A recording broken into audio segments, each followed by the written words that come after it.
Filipenses capítulo 1, versículo 1. Glória a teu santo nome, Senhor. Glória a Deus. Aleluia. Interessante a forma como Deus opera, né? Algumas pessoas há quebrantamento, em outras há uma alegria, em outras há um arrependimento, né? Em outras há uma tristeza ainda pelo pecado. E tudo isso é Deus que opera, irmãos. A sua multiforme sabedoria, a forma como Ele opera. Às vezes a gente chega na casa de Deus, quebranta, né? Já cheguei aqui muitas vezes totalmente quebrantado, sem ter uma oração direita, né? Para orar. E já tem vezes que é o contrário, a gente sai com uma alegria diferente, né? É incrível a forma como Deus trabalha. Filipenses capítulo 1, verso 1. Hoje eu vou ser breve na palavra, nós vamos estar terminando a exposição desse texto. Filipenses capítulo 1, verso 1. Nós vamos estar terminando. Para quem não sabe, nós estamos numa série de mensagens no livro, na carta de Paulo aos Filipenses. Por quê, irmão? Passei 2 mensagens explicando que nós precisamos dessa carta. Nós estamos vendo sobre a bênção apostólica, né, do apóstolo Paulo, a saudação e sobre a bênção apostólica, que é o verso 1 e 2. E nós vamos estar expondo, encerrando hoje, o verso 1. Assim diz a palavra do Senhor. Paulo e Timóteo, servos de Jesus Cristo, a todos os santos em Cristo Jesus, que estão em Filipos, com os bispos e diáconos. Amém? Pode sentar em nome de Jesus. Hoje nós estamos estudando, irmãos, e esse texto é muito rico, né? É muito rico. Eu louvo a Deus pelas palavras que nós tivemos nesse texto. Nós vimos já que o apóstolo Paulo, ele fala quem ele é. Ele se apresenta, ele é um escravo de Jesus Cristo. Para quem o apóstolo Paulo está escrevendo? Ele está escrevendo para todos os santos em Cristo Jesus. Estudamos de uma forma incrível, maravilhosa, um texto que ainda está no meu coração, ainda arde no meu coração essa expressão do apóstolo Paulo. Santos em Cristo Jesus, não em nós mesmos, não em nossos atos, mas em Cristo, graças a Cristo. E hoje eu vou fazer uma exposição diferente. Nós vimos 2 doutrinas maravilhosas sendo expostas sobre sermos escravos, sobre sermos santos, e nós vamos fazer uma visão diferente hoje, porque eu acredito que esse texto é um texto muito rico, e eu quero analisar ele de uma forma diferente. Eu faço uma pergunta para vocês. Paulo está escrevendo para a igreja, ele está escrevendo uma mensagem para a igreja que está em Filipos, e isso significa que quando Paulo vai estar falando para quem ele está escrevendo, Paulo ele mostra na visão dele quem é a igreja. O que é a igreja aos olhos de Paulo? Paulo não está escrevendo para ímpios, Paulo não está escrevendo para pessoas que não são cristãs. Paulo está escrevendo para a igreja. Então aqui eu quero parar para nós analisarmos, nessa última mensagem desse verso, o que é a igreja aos olhos de Paulo. Eu quero falar sobre uma visão apostólica sobre igreja. Uma visão apostólica sobre igreja. O que é igreja na visão de Paulo? Mas eu quero perguntar para você primeiro, o que é a igreja para você? O que é ser cristão? Para quem você acha que Paulo está dirigindo na mente de Paulo? Para quem será? Como ele vê uma igreja? O que é a igreja? Irmãos, eu acredito que nós estamos vivendo uma época onde a visão do que é a igreja tem se perdido.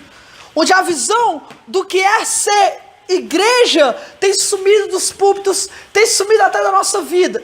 Muitas ideologias erradas sobre igreja têm se criado. E se nós tivermos uma visão errada sobre igreja, nós vamos estar errados. Vivemos de uma forma errada. Para você, o que é igreja? Igreja é um conjunto de pessoas que se reúne dentro de um templo para adorar a Deus. Se para você a igreja são as pessoas que se juntam para cantar, então eu digo uma coisa para você. Você pode muito bem estar enganado sobre a sua própria salvação. Se você acha que a igreja é sentar no banco e adorar, você pode estar caminhando para um lugar errado, porque a igreja não é isso. Se para você a igreja é o que fazemos dentro de um templo, então você pode também estar errado. Muitas pessoas têm uma ideia de que a igreja é somente algo espiritual, algo dentro de um templo. Por isso não se envolvem em política, por isso não ensinam sobre ser um bom estudante, por isso não falam sobre ser um bom profissional, porque a visão de igreja deles é o quê? São pessoas dentro de um templo, vida espiritual e acabou. É essa a visão de igreja que Paulo tem? Crentes em Cristo apenas? Será que igreja é cada pessoa que está aqui, que frequenta esse lugar? Porque se for, então nós vamos nos desviar de tantos escândalos que vamos ter. Por uma falsa visão de igreja, há pessoas que não se juntam dentro de um templo. Há pessoas que falam, não preciso estar dentro de uma igreja, porque eles acham que igreja é isso. Eu não preciso estar dentro de um templo, porque Deus é espírito. Então eu posso adorar a Deus em qualquer lugar. Mas eles se esquecem que se nós podemos adorar a Deus em qualquer lugar, então nós podemos adorar a Deus também dentro da igreja. Também dentro dos templos. Não é verdade? Quando eu falo igreja, eu falo de um conjunto de cristãos. Mas há pessoas também que têm uma visão de que igreja é madureira, é denominação. E da porta para lá não é igreja, ou não trata como igreja. Não trata um irmão presbiteriano como igreja. Não trata o irmão batista como igreja. Não trata o irmão de outra denominação como nosso irmão em Cristo. E infelizmente, irmãos, isso é errado. Quando a Bíblia fala para nós orarmos por todos os santos, nós oramos por quem? Pela nossa casa, pela nossa vida e pelo pessoal da nossa igreja, da nossa família que não é cristão. Mas nós esquecemos de orar por todos os santos. O que é orar por todos os santos? É orar por todos os irmãos da Madureira? Isso é todos os santos? O que é a igreja? E Paulo vai mostrar nesse texto 3 características de uma igreja. Daquilo que é igreja de verdade. Eu vou ser bem breve no que eu vou falar hoje, tá? É um texto bem rápido, eu quero apenas finalizar esse texto. Então, o que é a igreja aos olhos do apóstolo Paulo? Primeiro, olhe para o texto. Paulo e Timóteo, servo de Jesus Cristo, a todos os santos em Cristo Jesus. A primeira característica da igreja é que ela é uma igreja que está em Cristo. Se ela é igreja, ela está em Cristo. É uma dimensão espiritual que o apóstolo Paulo está falando. Igreja é algo espiritual. O verdadeiro cristão está em Cristo. O verdadeiro cristão tem parte com o Cristo, tem comunhão com o Cristo. É para isso que nós somos chamados. Igreja é o quê? São apenas pessoas que estão em Cristo. Apenas pessoas que estão em Cristo. Igreja são pessoas que estão em Cristo. Por que eu estou dizendo isso? Irmãos, o que é um cristão? Se você quer descobrir que alguém é um cristão, não pergunte para elas se elas estão nos cultos. Não pergunte. Irmão, você está nos cultos? Você está nas programações? Você está nos retiros? Você está na liderança? Você está nos ministérios de louvor, de pregação da igreja? Você está nesses lugares? Porque você pode estar em todos esses lugares e ainda não ser um cristão. Porque ser cristão não é estar nos cultos. Ser cristão não é estar nos púlpitos. Ser cristão não é estar nas programações. Ser cristão é estar em Cristo. Irmãos, não se engane. Há bodes no nosso meio. Há joios no nosso meio. Jesus, ele olhou para os discípulos e deixou claro. Até esses que eu escolhi, um de vós é um diabo. O próprio Jesus falou com as pessoas que ele mesmo escolheu para fazer parte do colégio apostólico. Judas fazia parte do ministério de Jesus. Ele ajudava o dinheiro que o grupo gastava. Ele ajudava a pregar, ele ajudava a expulsar demônio, ele fazia milagre. Judas estava junto com Cristo, mas ele não estava em Cristo. Judas estava no grupo de evangelismo, mas Judas não estava em Cristo. Judas estava nos momentos de pregações, no momento dos milagres, mas Judas não estava em Cristo. Entenda essa grande diferença. Se a igreja está em Cristo, então a pergunta que eu faço para você não é se você está na igreja, não é se você está nas programações, é se você está em Cristo. Isso é importante por 2 coisas. Primeira coisa, porque há pessoas que se julgam apenas por estar nos lugares e não por estar em Cristo. Há pessoas que querem vir para a igreja e não conseguem. Querem estar nos cultos e não conseguem, devido ao trabalho, devido ao emprego, ou então devido a algum outro problema. Querem estar nas programações e não conseguem, devido a estar em algum lugar. Elas ficam tristes, elas não conseguem orar direito. E elas julgam, a minha vida espiritual não está boa. Por quê? Porque eu não consigo estar na igreja. A minha vida espiritual não está boa. Por quê? Porque eu não consigo estar na programação. Olha a forma como ela julga a vida espiritual. Ela julga a vida espiritual dela se ela está nas coisas, nos eventos, nos lugares, mas não é. Nós julgamos a nossa vida espiritual se eu estou em Cristo. Eu posso estar no meu trabalho e não poder vir para a igreja, mas se eu estiver em Cristo, eu estou bem. Eu posso estar estudando e não poder estar no momento de uma programação, mas se eu estiver em Cristo, eu posso orar bem. Eu posso estar alegre, eu posso estar feliz, porque eu estou em Cristo. E isso fala também para o outro lugar, para as pessoas que têm uma falsa visão de si mesmos, de pessoas que estão na igreja e julgam aquele crente dessa forma, está no ministério, canta, prega, faz não sei o que, eu não vou mais para a igreja. Julga uma pessoa que não está em Cristo e quem sofre é a própria vida espiritual. Tal pessoa lidera os cultos de domingo, tal pessoa lidera os cultos de terça, tal pessoa lidera tal evento, eu não vou. São pessoas que não entendem que elas estão em Cristo, e é isso que importa. Jesus ele olhou para os fariseus e para os discípulos e ele disse: escutai tudo o que eles falam, mas não vivam como eles vivem. Sabe o que aconteceu? A Bíblia diz que todos os dias os crentes estavam no templo. Eu pergunto para você, por que eles estavam no templo? Era eles que dirigiam o templo? Não. Quem é que dirigia os templos? Quem é que dirigia as programações dos templos? Os fariseus. E por que todos os dias eles estavam lá? Se não era um cristão quem dirigia, se não era um cristão quem estava lá, pregando a palavra verdadeiramente, se era um fariseu que estava lá, por que está nos templos? Por que Lutero quis estar em Roma se o Papa dominava a Igreja Católica? Por que esses homens continuaram nos lugares onde a liderança, ou então alguém que estava tomando a frente estava errado? Por quê? Porque a visão deles de igreja não é lugar, não é denominação. Está num culto, tem um irmão que não tem uma boa vida espiritual dirigindo, mas eu posso orar, posso cantar e posso dar o meu culto, então tá bem, porque eu estou em Cristo. O meu culto não vai depender de quem está lá, o meu culto quem faz sou eu. O meu culto não vai depender da forma como estão agindo, o culto quem faz sou eu. É por isso que tem cultos avivados que sai pessoa mal espiritualmente. Por quê? O culto foi ruim? Não, a pessoa que está ruim. Deu para entender? E por isso que tem cultos que são ruins às vezes, mas tem pessoas que saem muito alegres e felizes com a presença de Deus, e você olha, meu Deus, o que é isso? Por quê? Porque um culto não deve ser julgado pelas pessoas que estão, ou por alguma coisa que acontece na liderança, não. O culto quem faz somos nós que estamos em Cristo. Se a sua visão de igreja é essa, então muitos problemas seus podem ser resolvidos. Se você não tiver essa visão espiritual, você está errado. Outra coisa, a gente vai falar disso muito lá na frente, questão de amizade. Versículo 3 até o 11 nós vamos falar só sobre amizade, só sobre o que é um amigo de verdade, de acordo com o apóstolo Paulo. Mas deixa eu já falar uma coisa, só porque o seu amigo está na igreja não quer dizer que ele está em Cristo e que você pode ter amizade com ele. Só porque o seu amigo está nos cultos, mas não tem uma boa vida espiritual, não significa que você tem comunhão com ele porque ele está nos cultos. Não julgue as pessoas por estar nos locais, julgue a pessoa para se ela está em Cristo ou não. Amém?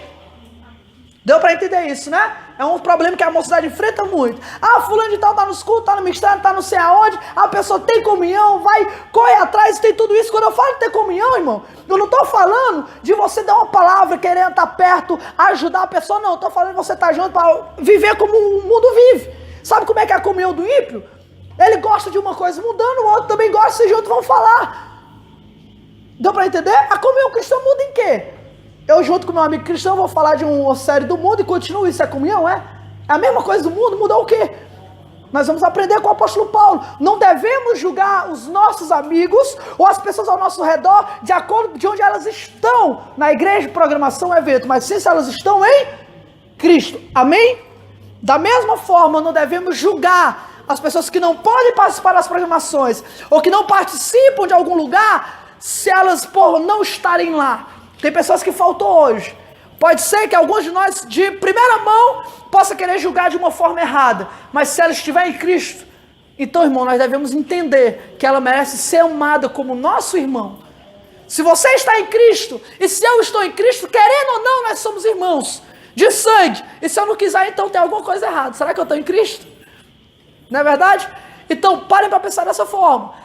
Pense que a igreja ela é espiritual. Aprenda a ver a igreja como uma igreja espiritual que está em Cristo.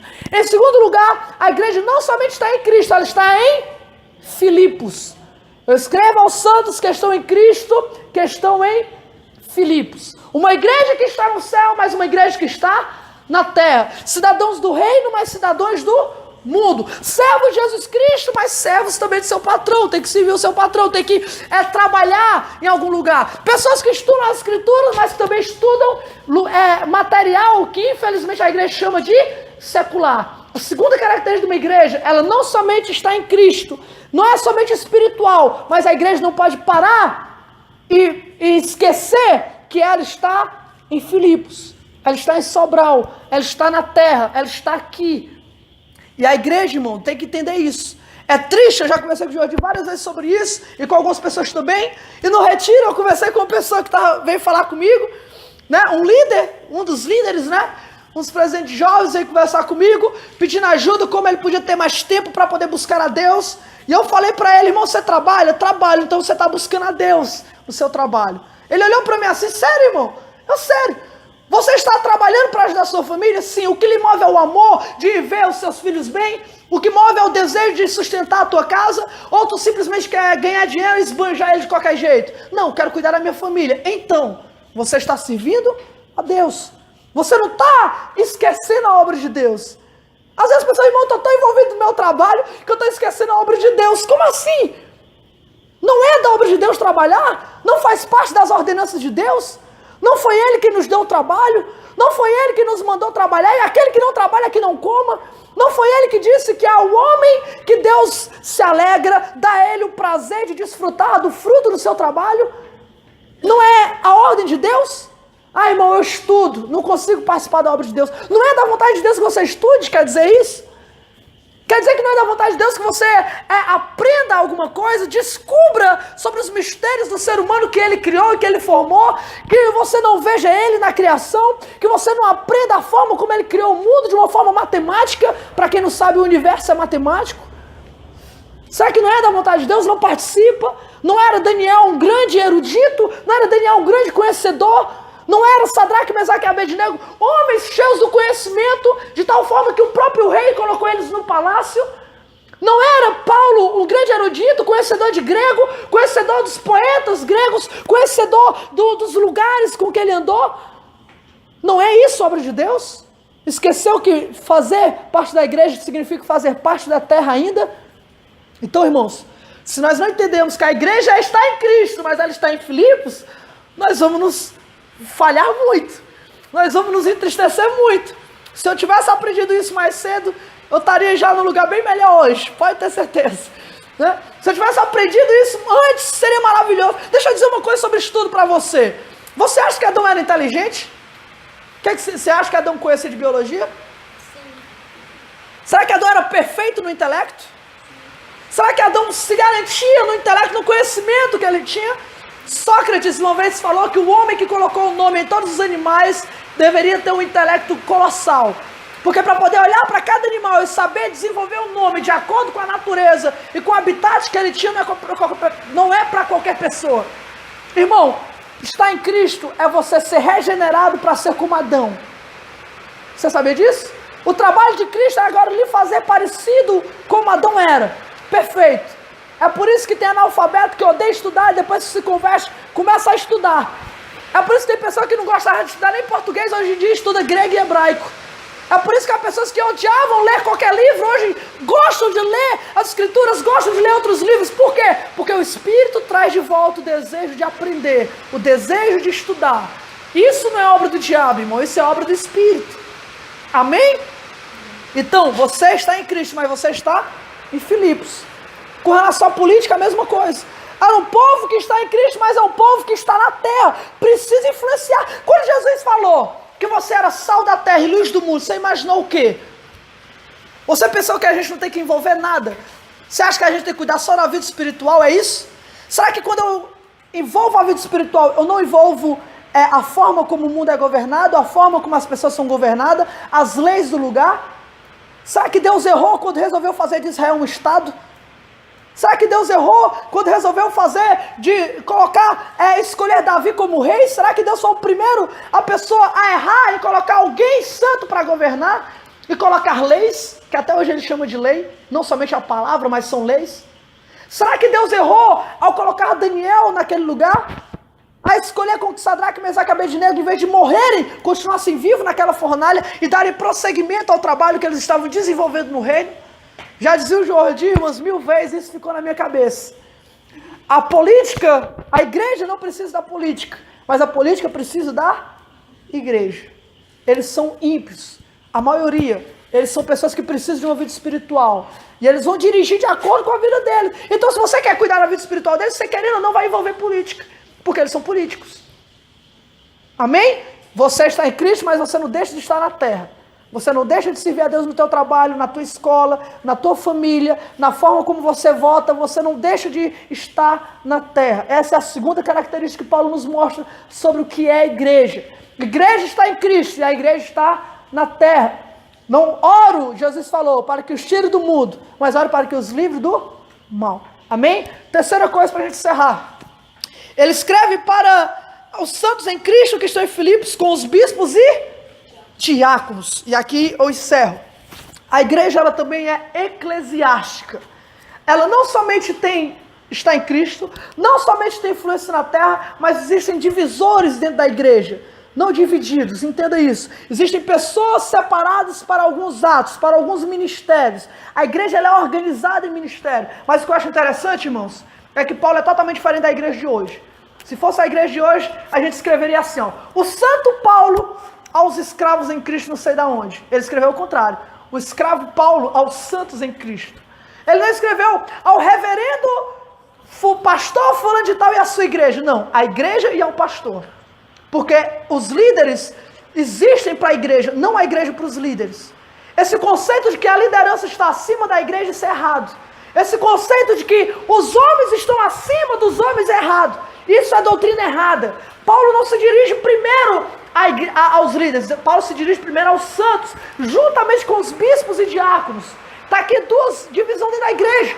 Eu sei que a gente fala de cooperador, auxiliar, mas irmão, cooperador, a Bíblia diz... 1 Coríntios 3,9, que de Deus todos somos cooperadores. Auxiliar da mesma forma. O cargo que vale da igreja é os bispos e diáconos. Você sabe o que é bispo?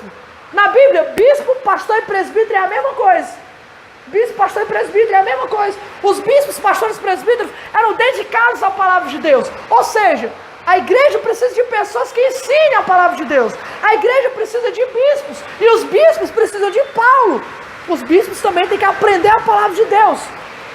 Da mesma forma, os diáconos, eles não servem apenas para ministrar, tá?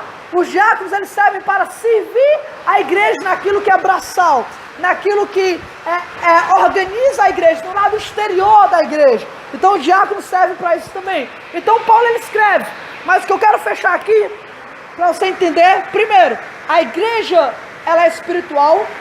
A igreja, ela está em Filipos, ela é terrena, e a igreja, ela é eclesiástica. A partir do momento que você rejeita os presbíteros, rejeita a liderança, rejeita os diáconos, a partir desse momento que você se torna um desigrejado, vamos dizer dessa forma, você já está quebrando o conceito de igreja que o apóstolo Paulo tem. Amém? Então, irmãos, que vocês fiquem com essa palavra. Bispos, diáconos, igreja, todos nós precisamos dessa carta do apóstolo Paulo. Então, o meu desejo aqui nessa mensagem é apenas, como eu falei, seria uma mensagem diferente, apenas uma mensagem um pouco mais explicativa, né? Para que você entenda o que é a igreja, que vocês possam então se importar com todas essas áreas. Se importe em estar em Cristo, se importe em fazer o seu trabalho aqui na terra, e se importe em estar envolvido com os deveres da igreja, porque a igreja também é eclesiástica. Amém? Vamos ficar de pé e orar para encerrar. Estão distante do trono, caçadores de Deus, ao som de um chofar. E mais um ídolo importado dita as regras para nos escravizar. É proibido pensar, é proibido pensar, é proibido pensar.